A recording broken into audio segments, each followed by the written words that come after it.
नमस्कार दोस्तों, स्वागत है आप सभी का हमारे इस नई वीडियो में। दोस्तों इस वीडियो में आज हम बात करने वाले हैं यूपी में आए हुए नए नरेगा रिक्रूटमेंट 2021 के बारे में। दोस्तों इस वीडियो में दोस्तों जानेंगे कि किस तरीके से आपको ये फॉर्म अप्लाई करना है, क्या क्या डिफरेंट पोस्ट में जो है कितनी वैकेंसीज आई हुई हैं, किस तरीके से दोस्तों आपको रजिस्ट्रेशन का प्रोसेस करना है। ये सारी चीज़ें हम इस वीडियो में डिस्कस करने वाले हैं। दोस्तों वीडियो को शुरू करने से पहले दोस्तों अगर चैनल पर आप हमारे नए हैं तो चैनल को सब्सक्राइब जरूर कर लीजिएगा ताकि आपको ऐसी वीडियो हमेशा मिलते रहिए। दोस्तों आइए देखो देखते हैं दोस्तों हमारी जो वैकेंसी आई है वो किस तरीके से आई हुई है, यहाँ पे हम देख लेते हैं इसे।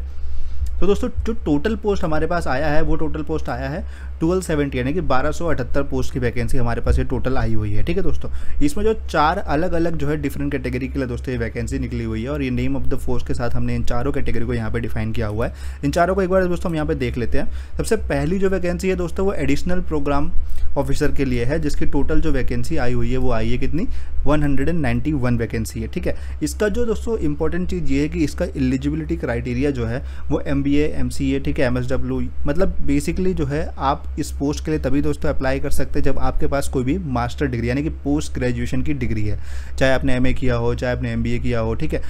इस तरीके से आपको मास्टर डिग्री का होना जरूरी है, तभी आप इस एडिशनल प्रोग्राम ऑफिसर के लिए अप्लाई कर सकते हैं। अदरवाइज दोस्तों आप इस पोस्ट के लिए अप्लाई नहीं कर पाएंगे। ठीक है, इस पोस्ट में दोस्तों जो सैलरी रखी गई है वो है 28,800 जो है सैलरी पर मंथ की रखी गई है। ठीक है दोस्तों,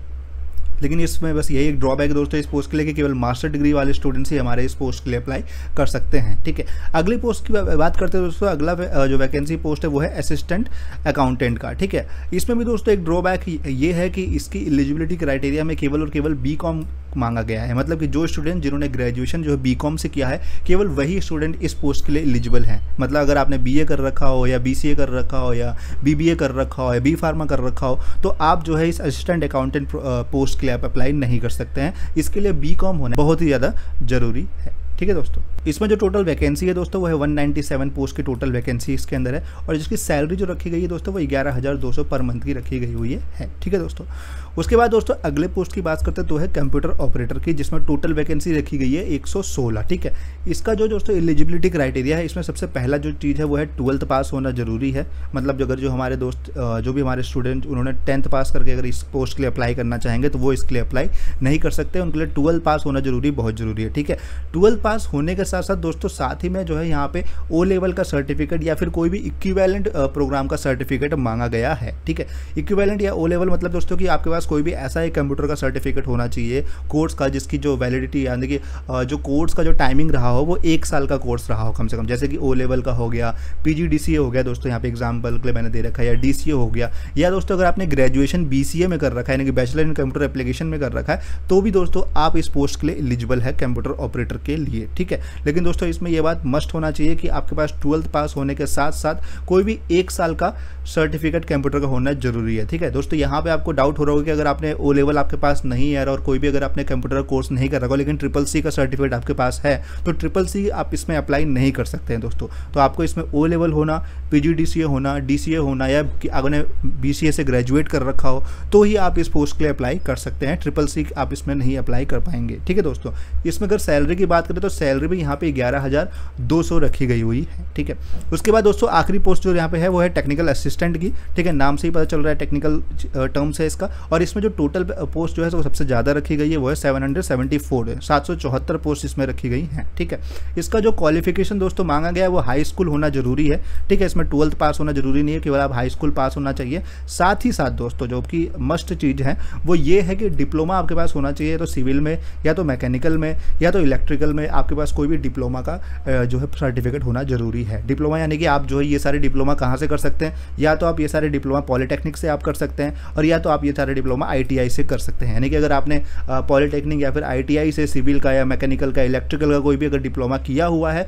तो आप इस पोस्ट के लिए अप्लाई कर सकते हैं, नहीं तो आप इस पोस्ट के लिए अप्लाई नहीं कर पाएंगे। ठीक है दोस्तों, इस नरेगा के जो वैकेंसी 1278 जो वैकेंसी आई है इसमें जो 4 यही डिफरेंट पोस्ट आए हुए हैं जिसमें आप अप्लाई जो है इस एलिजिबिलिटी क्राइटेरिया के आधार पर ही कर पाएंगे। ठीक है, यानी कि पहले पोस्ट के लिए आपको मास्टर डिग्री होना बहुत जरूरी है। दूसरे पोस्ट यानी कि असिस्टेंट अकाउंटेंट के लिए आपके पास बीकॉम होना जरूरी है, बिना बीकॉम के लिए आप इस पोस्ट को अप्लाई नहीं कर सकते हैं। तीसरे पोस्ट के लिए दोस्तों आपके पास 1 साल का जो है कोई भी कंप्यूटर का सर्टिफिकेट होना जरूरी है। ठीक है, और चौथा पोस्ट जो है वो हमारा वो उसमें आपको जो है इलेक्ट्रिकल हो गया, मैकेनिकल हो गया, सिविल हो गया, इसमें आपको डिप्लोमा डिग्री होना आपके पास जरूरी है। ठीक है, आप चाहे वो पॉलिटेक्निक से आपने किया हो, चाहे वो ITI से किया हो, क्योंकि इन्हीं दोनों जगह से दोस्तों आप ये डिप्लोमा का कोर्स कर सकते हैं, अन्यथा और कोई ऑप्शन आपके पास नहीं है। ठीक है, और इसमें जो सैलरी आपके पास जो रखी गई है वो भी दोस्तों 11,200 यहाँ पे सैलरी रखा गया है। ठीक है, उसके बाद दोस्तों आगे बात करते हैं कि हमारे पास जो एज लिमिट का क्राइटेरिया है वो क्या है, वो देख लेते हैं। तो एज लिमिट दोस्तों यहाँ पे जो रखी गई है वो एडिशनल प्रोग्राम ऑफिसर, यानी कि जो पहला पोस्ट मैंने आपको दिखाया है यहाँ पे, ये एडिशनल प्रोग्राम फीचर ऑफिसर, इसके लिए जो एज लिमिट रखी गई है वो 21 से 40 साल की एज लिमिट रखी गई है। ठीक है, उसके बाद बाकी जो 3 पोस्ट दोस्तों हमने यहाँ पे डिस्कस किया, असिस्टेंट अकाउंटेंट, कंप्यूटर ऑपरेटर और टेक्निकल असिस्टेंट, इन तीनों ही पोस्ट के लिए जो हमारे पास एज रिलैक्सेशन और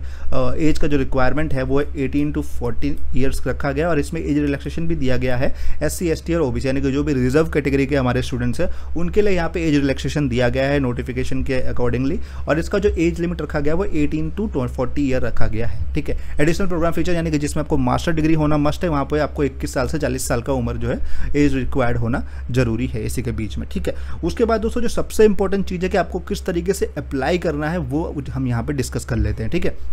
दोस्तों, यहाँ पे अप्लाई करने का तरीका मैं आपको ऑनलाइन नहीं दिखा पा रहा हूँ अभी इस वक्त, क्योंकि इस वक्त जो इसकी ऑफिशियल वेबसाइट है सेवा योजना की वो इस वक्त डाउन हो रखी है, क्योंकि आज से दोस्तों इसका फॉर्म अप्लाई होना शुरू हो गया, यानी कि आज 9 अगस्त है, आज दोपहर 12 बजे से इसका फॉर्म अप्लाई शुरू होगा। और ये जो फॉर्म है ये किस तरीके से अप्लाई होना है इस चीज़ को मैं आपको बता देता हूँ, मैं आपको दिखा नहीं पा रहा हूँ क्योंकि जो अभी ये वेबसाइट है वो चल नहीं रही है, वो उसका मेंटेनेंस में वो डाउन हो रखा है वेबसाइट। ठीक है, तो फॉर्म जो स्टार्ट होगा दोस्तों वो 9 अगस्त 2021 यानी कि आज से दोपहर के 12 बजे से फॉर्म भरना स्टार्ट हो गया है। और कहाँ से आप इस फॉर्म को फिल कर सकते हैं ऑनलाइन, तो ये सेवा योजना पोर्टल में आप इसको, यार इसका रोजगार पोर्टल पे कहते हैं, उससे आप फिल कर सकते हैं। ये जो यहाँ पे आप लिंक देख पा रहे हैं दोस्तों, इसी लिंक पे जाकर के आपको ये फॉर्म के लिए अप्लाई करना पड़ेगा, इसको अपना रजिस्ट्रेशन का प्रोसेस पूरा करके इसे कंप्लीट करना पड़ेगा। ठीक है, सबसे पहले दोस्तों इस पोर्टल में पहुंचने के बाद जो भी हमारे स्टूडेंट जिन्होंने अभी तक इस पोर्टल पर अपने आप को रजिस्ट्रेशन पहले से नहीं कर रहा हो, क्योंकि ये दोस्तों ये वेबसाइट जो है वो यहाँ पे एक तरीके से बेरोजगार लोगों का जो पोर्टल यहाँ पे जैसा होता है नरेगा का पोर्टल, वहाँ पे ऑलरेडी वहाँ पे बहुत लोगों ने इसको पहले से ही फिल करके रखा हुआ होता है। ठीक है, तो वहाँ पे क्या करना होता है, पहले से आपको जाकर के रजिस्ट्रेशन का प्रोसेस कंप्लीट करना पड़ता है। ठीक है, तो अगर दोस्तों आप लोगों ने रजिस्ट्रेशन का प्रोसेस पहले से ही कंप्लीट करके रखा हुआ था तो दोस्तों आपको यहाँ पे एक प्लस पॉइंट मिल जाएगा इस पोस्ट के लिए अप्लाई करने के लिए, क्योंकि इसमें एक बहुत ही बड़ी कमी सरकार ने रख दी है, बहुत ही बड़ा ड्रॉबैक है, वो इसके बाद हम डिस्कस करेंगे कि वो ड्रॉबैक क्या है और क्या प्रॉब्लम आपको आने वाली है इस फॉर्म को अप्लाई करने में। ठीक है, तो रजिस्ट्रेशन जिन दोस्तों ने हमारे पहले से कर रखा है उनके लिए तो ये प्लस पॉइंट है, पर जिन स्टूडेंट्स ने रजिस्ट्रेशन नहीं किया हुआ है उनके लिए थोड़ा सा ड्रॉबैक है कि आपको पहले रजिस्ट्रेशन का पूरा करना पड़ेगा अपना फॉर्म को अप्लाई करने के लिए। ठीक है, और जैसा कि मैंने आपको बताया जो इसकी ऑफिशियल वेबसाइट है दोस्तों ये अभी डाउन हो रखी है, अभी चल नहीं रही है, तो जो भी स्टूडेंट जिन्होंने रजिस्ट्रेशन प्रोसेस अभी पूरा नहीं किया उनको थोड़ा सा और वेट करना पड़ सकता है फॉर्म के लिए अप्लाई करने के लिए। ठीक है, जो कि उनके लिए बहुत ही बड़ा ड्रॉबैक है, और वो क्यों है वो मैं आपको अभी थोड़ी देर में बताऊंगा। ठीक है, उसके बाद जैसे ही आपका रजिस्ट्रेशन प्रोसेस कंप्लीट हो जाएगा उसका आपको फिर लॉगिन करना है। लॉगिन जैसे आप कर लेंगे तो आपके सामने जो डैशबोर्ड खुल के आएगा, जैसे ये स्क्रीन आप देख रहे हैं ऐसी स्क्रीन एक खुल के आएगा, जहाँ पे जो ये पोस्ट आपके सामने यहाँ पे आ जाएंगे इस तरीके से सारे पोस्ट कि जिस पोस्ट के लिए आपको अप्लाई करना है। तो आप अपने एलिजिबिलिटी क्राइटेरिया के हिसाब से आप देख लीजिए कि आप किस पोस्ट के लिए एलिजिबल है। आप केवल एक ही पोस्ट के लिए अप्लाई कर सकते हैं स्टूडेंट, यह बात आपको ध्यान रखना है, आप एक से ज़्यादा पोस्ट के लिए अप्लाई नहीं कर सकते हैं। तो जिस भी पोस्ट के लिए आप जो है एकदम सूटेबल है आप उसी पोस्ट के लिए अप्लाई करिए, और उसके बाद जो है अपने जो है फॉर्म को सिलेक्ट होने का वेट करिए। ठीक है दोस्तों, डैशबोर्ड में नोटिफिकेशन आएगा, उसके बाद दोस्तों आपको उस पोस्ट को सिलेक्ट करना है और वहाँ पे अप्लाई करना है। जैसे कि मैंने आपको बताया 1% पर आपकी आप जो है केवल एक ही पोस्ट के लिए अप्लाई कर सकते हैं। ये जो पोस्ट है दोस्तों वो यूपी के लगभग 74 जिलों में अप्लाई किया जाएगा, यानी कि 74 जिलों में इस पोस्ट का जो वैकेंसी निकाली गई है और 74 जिलों में रहने वाले लोग जो है इसको अप्लाई कर सकते हैं। ठीक है, अब दोस्तों बात आती है वो ड्रॉबैक की, वो कमी जो है क्या है, वो दिक्कत ये है दोस्तों यहाँ पे कि ये जो वैकेंसी है ये फर्स्ट कम फर्स्ट सर्व के आधार पर की गई है, यानी कि पहले आओ और पहले पाओ के आधार पर। ठीक है, ये पहले आओ पहले पाओ ये है क्या दोस्तों, इसमें क्या कमी होने वाली है, क्या स्टूडेंट्स को ये दिक्कत प्रॉब्लम करने वाली है, ये हम देख लेते हैं। पहला चीज़ तो दोस्तों आवेदन जो है वो पोर्टल से ही होगा, यानी कि ऑनलाइन ही करना है, और जैसे कि मैंने आपको बताया कि पोर्टल ही नहीं चल रहा है तो आप आवेदन कैसे करेंगे। ठीक है, सबसे बड़ा ड्रॉबैक तो एक ये भी है कि जब पोर्टल ही नहीं चलेगा तो आप पहले आओ पहले पाओ के लिए आवेदन कर ही कैसे पाएंगे। ठीक है, और जो लोग गांव, जो हमारे स्टूडेंट गांव एरिया में रहते हैं, जिन कहाँ पे नेट का थोड़ा सा प्रॉब्लम है, उनके लिए तो दोस्तों बहुत ही बड़ा प्रॉब्लम होने वाला है, क्योंकि इंटरनेट की स्पीड पे भी ये बहुत ही ज़्यादा डिपेंड करने वाला है, क्योंकि वेबसाइट जो है इस गवर्नमेंट की अभी से ही जो है काफ़ी डाउन चल रही है। तो जिनका नेट स्लो चल रहा है तो उनके लिए बहुत बड़ा ड्रॉबैक है कि वो शायद इस फॉर्म के लिए अप्लाई ढंग से ना कर पाएँ, या जब तक वो अप्लाई करेंगे तब तक जो है पहले आओ पहले पाओ वाले जो है सीन के हिसाब से उनका फॉर्म ऑलरेडी रिजेक्ट हो जाएगा। ठीक है, दूसरा जो प्रॉब्लम यहाँ पे ये है दोस्तों सरकार का नोटिफिकेशन के हिसाब से, वो ये है कि पहले 3 आवेदन पर ही विचार किया जाएगा, यानी कि आप जो फर्स्ट 3 आवेदन आएंगे, ठीक है, फर्स्ट 3 आवेदन पे ही इसका जो है विचार करने के लिए ये बात नोटिफिकेशन पे ली गई है, यानी कि पहले जो 3 आवेदन अप्लाई किए जाएंगे उन्हीं के ऊपर इस पर ज़्यादातर उनका फोकस रहेगा फॉर्म को सिलेक्ट करने के लिए। ठीक है, ऐसा नहीं है कि 3 आवेदन अगर हो गए तो उसके बाद अप्लाई नहीं कर सकते हैं आप, जी बिल्कुल आप अप्लाई कर सकते हैं, अपनी तरफ से पूरी कोशिश करिए, क्योंकि हमें ये बात पता नहीं है कि जो भी स्टूडेंट्स ये बात अप्लाई कर रहे हैं उनको ये बात पता नहीं कि उनका फॉर्म जो है वो किस नंबर पे अप्लाई हो रहा है। तो इसलिए मेरे तरफ से ये रिकमेंडेशन रहेगा दोस्तों कि जैसे ही वेबसाइट चले, चाहे सुबह चाहे दोपहर को चाहे रात को, जब भी आप चले आप चेक करते रहिए,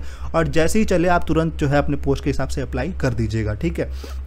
ये जो इसमें बहुत ही बड़ा ड्रॉबैक है जो गवर्नमेंट ने स्टूडेंट्स के लिए सामने जो है रख दिया है। ठीक है,